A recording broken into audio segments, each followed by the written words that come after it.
سلام برارون خاخرون. امروز یه چالشی برخورد من. دیروز که دفتر داریم داشتم کار کردم، یک دفعه برق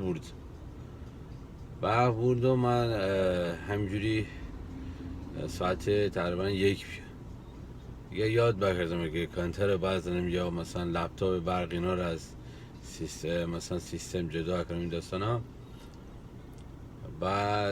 بعد نهار که بردم دفتر، بعد اینی که لپتاپ ارور دنه که هارد شناسایی نکن.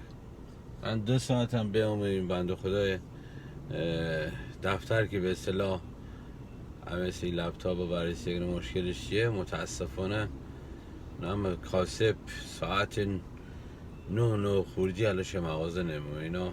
کاسب قدیم ساعت 6 و نیم صبح مغازه رو باز کرد. نظم انشالله بیا با چه مشکل حل کنیم یا نه. سلام عزیزای دل.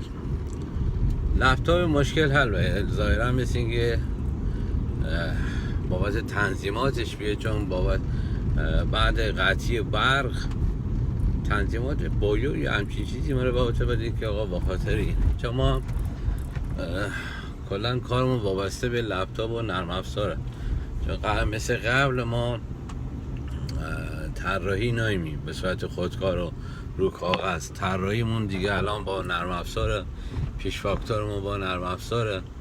بعد از طریق نرم افزار آیویندور کار کنی، حتما هم لپتاپ بله اوکی و سرحال بشه. به هر حال مشکل این چالشمون رو حل بیا دارمشون میشه دفتر. ماشین همیشه یه من کنار دفتر پارکینگ داریم، علمی کنار دفتر.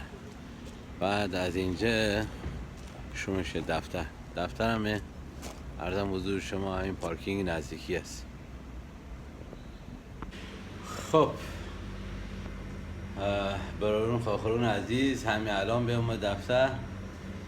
بعد من دفتر میزی رو کم ریخته باشه، کلا آدم ترتمیزی هستم، ولی یه مقدار بی‌نظمم. نه که یه مقدار وقت کمیابی بخوام میز و یک چه دوربر ردیف کنیم. یه مقدار وقت همکار خانم داشتیم. خب در من یه 2 ماهی برده، بعد قرار یه خانمی ایشالله قسمت داره بیه با ما همکاری داره. خب یه مقدار کمک حال دفتر من بود.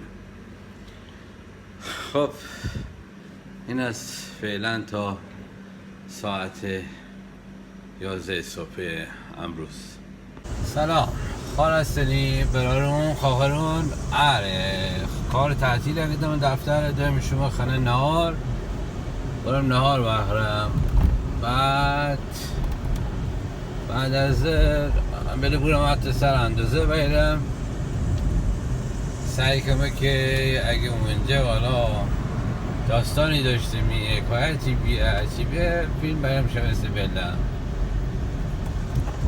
دیگه. چه سر درد نیایم انشالله نهار با دل خوش بخورین، خار استراحت کنین. بعد از برین بعد نهار و خواب برین سر کار. فعلا خداحافظ.